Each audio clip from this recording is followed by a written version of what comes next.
اعوذ باللہ من الشیطان الرجیم بسم اللہ الرحمن الرحیم یا ایہا الذین آمنوا توبوا الی اللہ توبۃ نصوحا عسیٰ ربکم ان یکفر عنکم سیئاتکم صدق اللہ العظیم وبلغنا رسولہ النبی الامی الکریم ونحن علی ذلک لمن الشاہدین والشاکرین والحمد للہ رب العالمین۔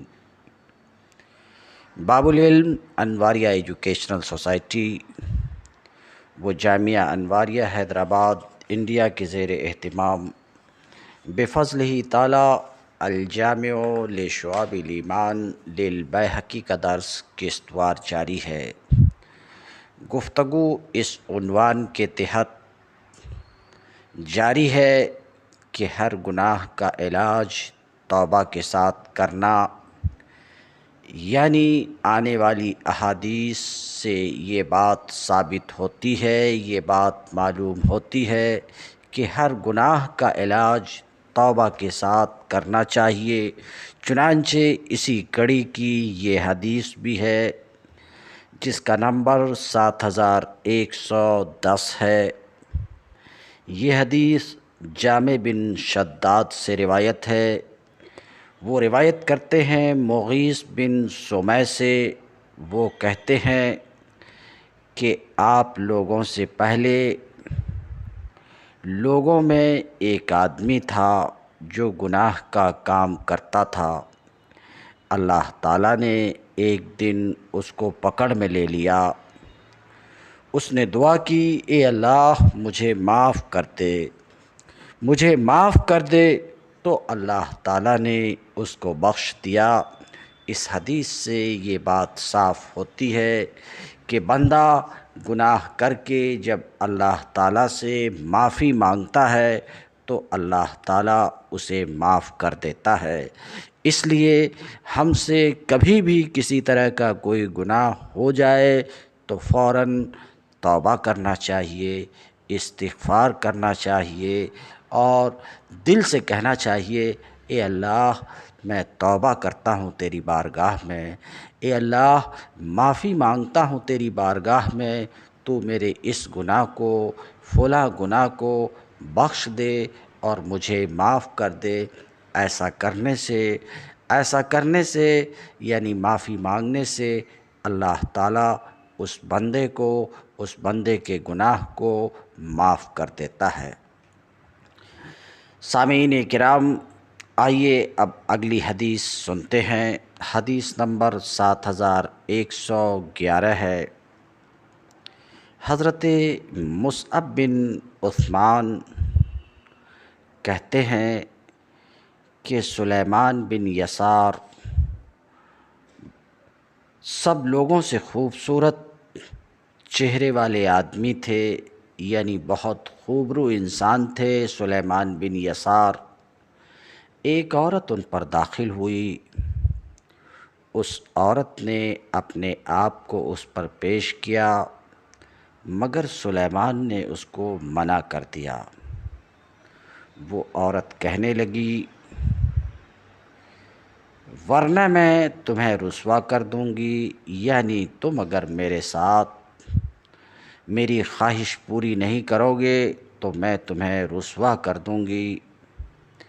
چنانچہ وہ گھر سے باہر نکل گئے اور اسے وہیں گھر میں چھوڑ گئے اور خود اس سے بھاگ گئے۔ سلیمان نے کہا کہ اس کے بعد میں نے خواب میں حضرت یوسف علیہ السلام کو دیکھا، گویا کہ میں ان سے کہہ رہا ہوں، کیا آپ یوسف ہیں؟ انہوں نے کہا، جی ہاں میں یوسف ہوں جس نے گناہ کا ارادہ کیا تھا، اور تم سلیمان ہو جس پر تہمت ہی نہیں لگی تھی۔ حدیث نمبر 7112۔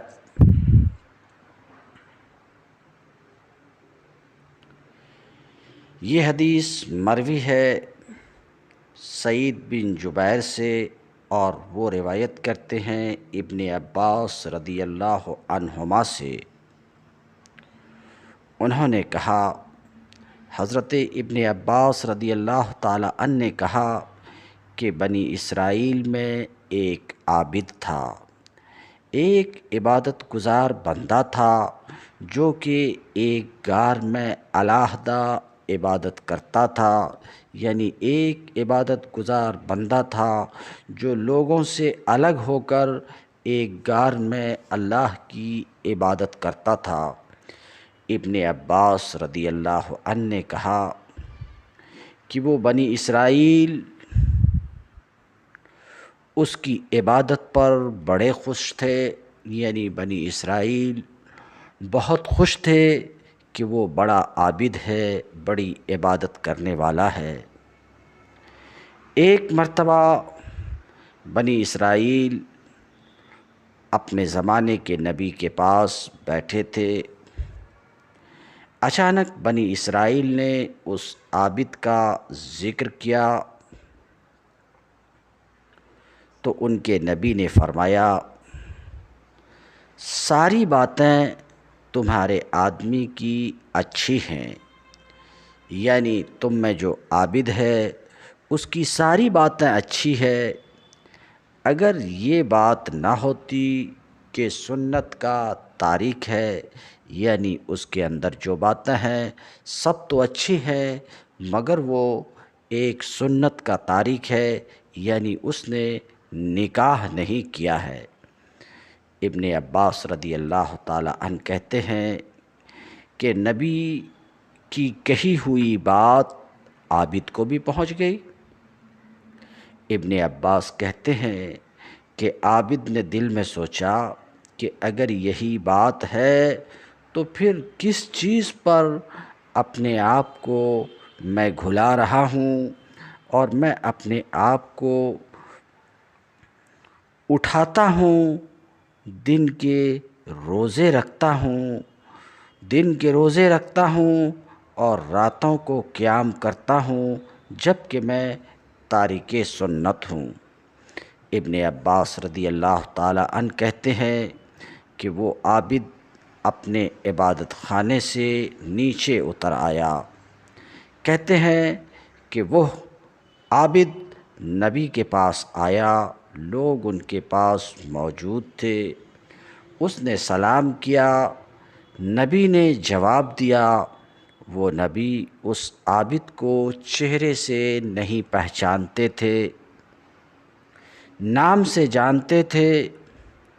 اس عابد نے کہا، اے اللہ کے نبی، مجھے خبر پہنچی ہے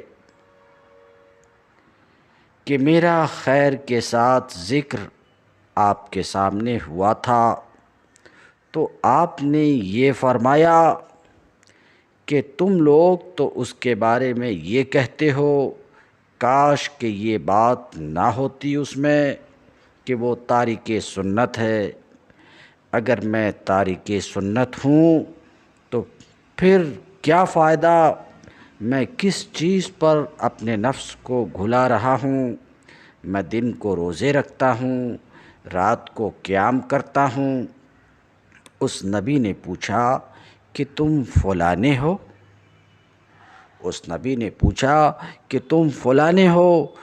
نے کہا کہ جی ہاں، وہی ہوں۔ اس نبی نے کہا کہ نہیں، وہ چیز جس کو تم نے اسلام میں نیا بنا لیا ہے، مگر وہ تیری طرف سے ہے۔ عابد نے نبی سے کہا، یہ کیا ہے؟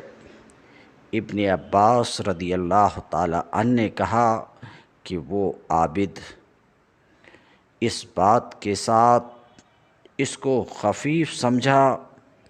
جب اس نبی نے یہ حالت دیکھی تو فرمایا،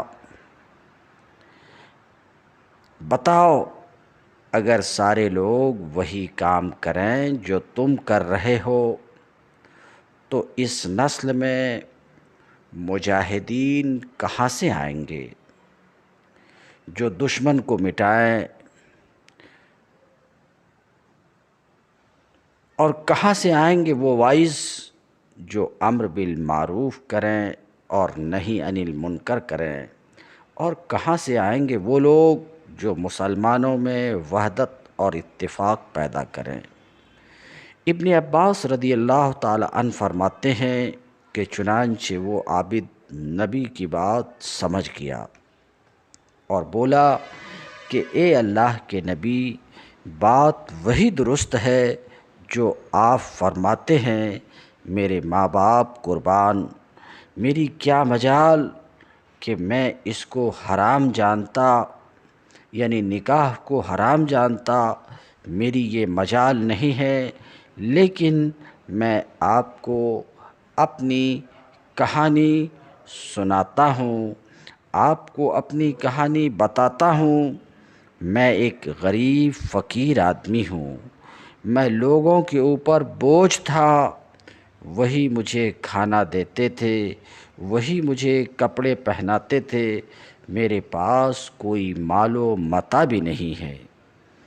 میں یہ بھی پسند نہیں کرتا ہوں کہ میں کسی مسلمان عورت کے ساتھ شادی کروں اور میں خواہ مخواہ اس کو بند کر کے رکھوں، جبکہ میرے پاس اس پر خرچ کرنے کے لیے کچھ بھی نہ ہو۔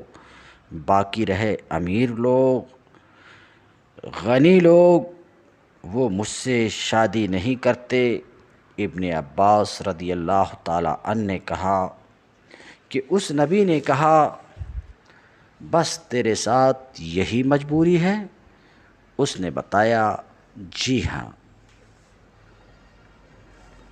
میری یہی سرگزشت ہے۔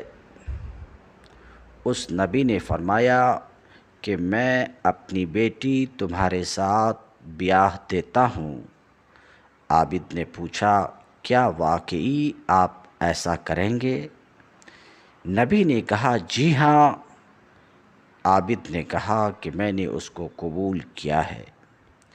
چنانچہ انہوں نے اپنی بیٹی اس عابد کے ساتھ بیاہ دی۔ ابن عباس رضی اللہ عنہ فرماتے ہیں کہ اس عابد نے اس لڑکی سے صحبت کی اور اس نے اس عابد کا بیٹا جنا۔ ابن عباس رضی اللہ تعالی عنہ فرماتے ہیں، اللہ کی قسم،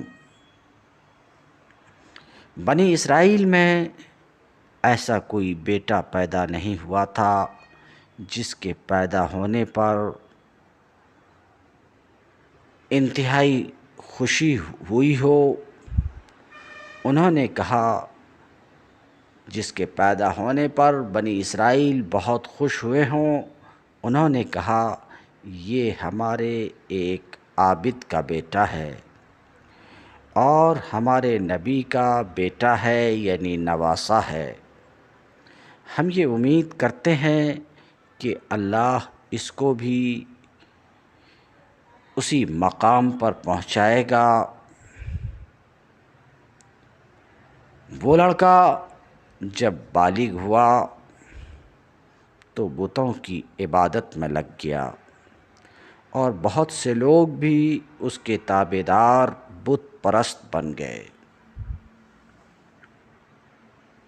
اس بت پرست بیٹے نے لوگوں سے کہا کہ تم لوگ بہت سارے ہو، مگر یہ لوگ بت پرستی سے روکنے والے تمہارے اوپر کیوں غالب ہیں؟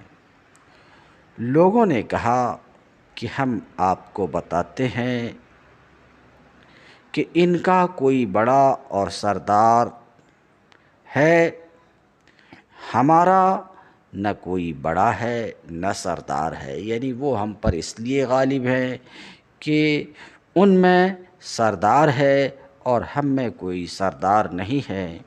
اس نے پوچھا کہ کون اس کا سردار ہے؟ لوگوں نے بتایا کہ تیرا نانا ان کا سردار ہے، ہمارا تو کوئی سردار نہیں ہے۔ اس نے کہا کہ آج کے بعد میں تمہارا صدر ہوں۔ انہوں نے پوچھا، کیا واقعی آپ ہمارے سردار ہوں گے؟ اس نے کہا، بالکل ہوں۔ ابن عباس رضی اللہ تعالی عنہ کہتے ہیں کہ پھر وہ نکلا اور اس کے ساتھ خلق کثیر بھی نکلی، یعنی انہوں نے اس نبی کے خلاف اور اہل توحید کے خلاف بغاوت کر دی۔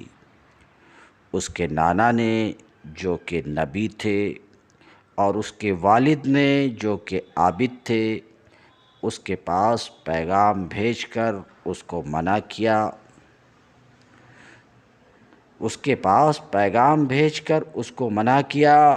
کہ تو اللہ سے ڈر، تو بت پرستوں کو ساتھ لے کر ہمارے اوپر چڑھائی کرنا چاہتا ہے، اور تم نے اسلام چھوڑ دیا ہے، اور تم نے اس کے یعنی دین توحید، دین اسلام کے علاوہ دوسرا دین پکڑ لیا ہے، مگر اس نے ماننے سے انکار کر دیا۔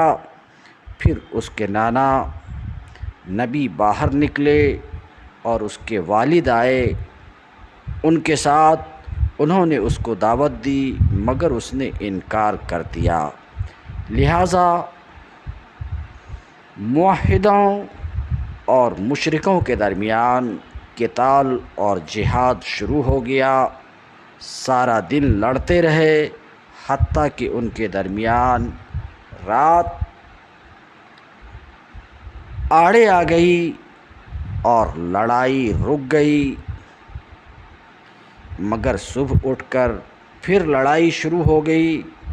پھر اگلا دن لڑتے رہے، پھر سارا دن جنگ رہی اور رات آڑے آ گئی، مگر اس دن وہ نبی بھی قتل ہو گیا اور اس کا والد بھی شہید ہو گیا، اور مسلمان شکست کھا گئے۔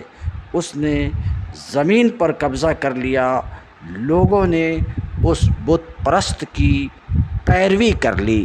ابن عباس رضی اللہ تعالیٰ عنہ فرماتے ہیں، پھر بھی اس کے نفس کی تسکین نہ ہوئی، یعنی اپنے والد اور نانا کو قتل کرنے کے بعد بھی اس کے نفس کی تسکین نہ ہوئی، حتیٰ کہ اس نے بچے کھچے مسلمانوں کا تعاقب کیا اور ان کو پہاڑوں میں قتل کیا۔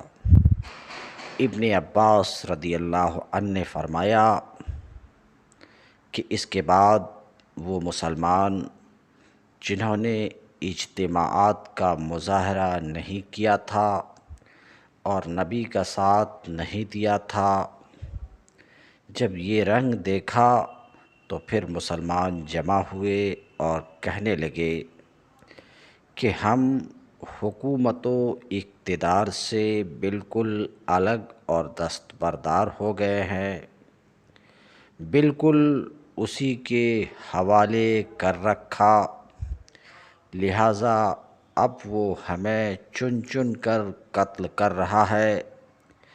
ہم لوگوں نے اپنے نبی کو اور عابد کو بھی شکست سے دوچار کروایا ہے، یہاں تک کہ وہ قتل ہو گئے ہیں۔ یہ اب ہمیں بھی نہیں چھوڑے گا، بلکہ ہمیں بھی قتل کرا دے گا، لہٰذا سب آ جاؤ، ہم توبہ کریں اللہ کی بارگاہ میں سچی توبہ، ہم قتل ہوں تو توبہ کر کے ہوں۔ لہٰذا انہوں نے اللہ کی بارگاہ میں توبہ کی۔ پھر انہوں نے ایک اچھے آدمی کو اپنا سربراہ بنایا اور اس کی ماتحتی میں جہاد کرنے کے لیے اس باغی کی طرف سارے مسلمان نکل پڑے۔ پہلے دن قتال کرتے رہے حتیٰ کہ رات ہو گئی، پھر صبح کی تو دوبارہ جنگ شروع ہوئی، پھر لڑتے لڑتے رات ہو گئی اور دونوں طرف سے کثرت سے لوگ قتل ہوئے۔ پھر تیسرا دن شروع ہوا، پھر وہ لڑتے رہے۔ جب اللہ تعالیٰ نے ان کی سچائی دیکھ لی اور یہ کہ انہوں نے سچی توبہ کر لی ہے، تو اللہ نے ان کی توبہ قبول کر لی اور ان کے لیے ہوا چل گئی۔ مسلمانوں کے امیر نے کہا، میں امید کرتا ہوں کہ اللہ نے ہماری توبہ منظور کر لی ہے اور ہماری طرف توجہ فرما لی ہے۔ میں دیکھ رہا ہوں کہ ہوا چل گئی ہے جو کہ ہمارے ساتھ چل رہی ہے۔ اگر اللہ ہماری مدد کرے، اگر تم لوگ اس باغی کو بطور زندہ کے پکڑ سکو، اس کو قتل نہ کرو بلکہ زندہ گرفتار کر لو تاکہ اس کو عبرتناک سزا دی جا سکے۔ ابن عباس رضی اللہ عنہ نے فرمایا کہ پھر اللہ نے اس دن کے آخر میں مسلمانوں پر مدد نازل فرمائی۔ مسلمانوں نے مشرکوں کو شکست دی اور شرک کے سرگنے کو زندہ گرفتار کر لیا اور اس کو قید کر لیا۔ اللہ تعالیٰ نے مسلمانوں کو زمین پر غلبہ عطا کیا اور اسلام غالب ہوا۔ آپ ان الفاظ کو سن کر کے کہ مسلمان پہلے کہاں ہوا کرتے تھے، تو یہ حدیث کے الفاظ ہیں۔ ان الفاظ سے ہی آپ کو سمجھ لینا چاہیے کہ پہلے بھی مسلمان ہوتے تھے اور پہلے مسلمانوں کا دین بھی اسلام ہی ہوا کرتا تھا۔ یہ اسلام کچھ ہمارے ساتھ اور مسلم ہمارے ساتھ خاص نہیں ہے، بلکہ ہمیشہ سے اللہ کا ایک ہی دین رہا ہے، اسلام، اور اس دین کے جو بھی ماننے والے رہے ہیں وہ مسلمان رہے ہیں۔ یہ الگ بات ہے کہ پھر کچھ زمانہ گزرنے کے بعد انہوں نے ان میں سے کسی نے اپنا نام یہودی، کسی نے اپنا نام نصارہ رکھ لیا، لیکن اللہ تعالیٰ نے ان کا نام مسلمان ہی رکھا تھا جنہوں نے اسلام دین کو اپنایا تھا۔ بہرحال گفتگو یہ چل رہی کہ ابن عباس کہتے ہیں کہ مسلمانوں کے سردار نے سمجھدار لوگوں کو اکٹھا کیا، ان کو جمع کیا اور فرمایا کہ آپ لوگ اس مشرکین کے سرغنہ باغی کے بارے میں کیا رائے دیتے ہو؟ اس نے تو اپنا دین بھی بدل دیا ہے اور اپنے دین میں اس نے بتوں کے پجاریوں کو بھر دیا ہے۔ اس نے تو ہمارے نبی کو اور اپنے نانا اور باپ کو بھی قتل کر دیا ہے۔ کسی نے مشورہ دیا کہ اس کو آگ کا الاؤ بھڑکا کر اس میں جلا دیجئے، اسی میں ہلاک ہو جائے اور قصہ بھی پاک ہو جائے۔ کسی نے کہا کہ نہیں، بلکہ اس کو خوب کاٹ کاٹ کر قیمہ کر دیجئے کہ یہ مر جائے گا اور قصہ ختم ہو جائے گا۔ کسی نے کہا کہ آپ بہتر سمجھتے ہیں، آپ خود جو چاہیں وہ کریں اس کے ساتھ۔ امیر نے کہا، میں یہ مناسب سمجھتا ہوں کہ اس کو زندہ پھانسی پر لٹکا کر چھوڑ دوں، یہ زمانے کے لیے عبرت بنے اور لڑکتے لڑکتے مر جائے۔ سب نے کہا کہ ٹھیک ہے، اس کے ساتھ ایسا ہی کیجئے۔ چنانچہ اس کے ساتھ یہی سلوک کیا گیا اور اس کو زندہ لٹکا دیا گیا اور اس پر رکاوٹ ڈال دی کہ مرے نہیں، بلکہ لٹکتا رہے۔ نہ اسے کھانے دیا نہ پینے دیا۔ پہلا دن، دوسرا دن، تیسرا دن اسی طرح لٹکتا رہا۔ جب رات ہوئی تو اس نے اپنے ان جھوٹے بتوں کو پکارنا شروع کیا، اللہ کے سوا جن کی وہ عبادت کرتا تھا ان میں سے ایک ایک کو نام لے کر پکارنے لگا۔ جب دیکھا کہ بت جواب نہیں دے رہا ہے تو دوسرے کو پکارتا، حتیٰ کہ اس نے سب کو پکار لیا، مگر کوئی بت بھی اس کو چھڑانے نہ آ سکتا تھا، نہ ہی آیا۔ حضرت ابن عباس کہتے ہیں اس نے پورا زور لگا لیا، عقل ٹھکانے آ گئی، توحید کا مسئلہ بھی سمجھ میں آ گیا۔ اب پکارتا ہے اللہ کو، اے اللہ میں نے تو پوری کوشش کر لی اور ان الہوں کو پکارا جن کی میں عبادت کرتا رہا تیرے سوا، انہوں نے مجھے کوئی جواب نہیں دیا۔ اگر ان کے پاس کوئی بھلائی ہوتی تو وہ مجھے ضرور جواب دیتے۔ میں تیری بارگاہ میں توبہ کرتا ہوں۔ اے میرے نانا کے رب، اے میرے ابا کے رب، مجھے اس پھانسی کے پھندے سے چھوڑا۔ میں تیری بارگاہ میں رجوع کر چکا ہوں اور مسلمان ہو چکا ہوں۔ یہ کہنا تھا کہ اللہ کی رحمت نے جوش مارا، جھوٹے الہوں کی پکار کے مقابلے میں سچے الہ کی پکار، زندہ رب کی پکار کامیاب ہوئی۔ اچانک پھانسی کا پھندا اس کی گردن سے کھل گیا اور وہ زمین پر آن پڑا۔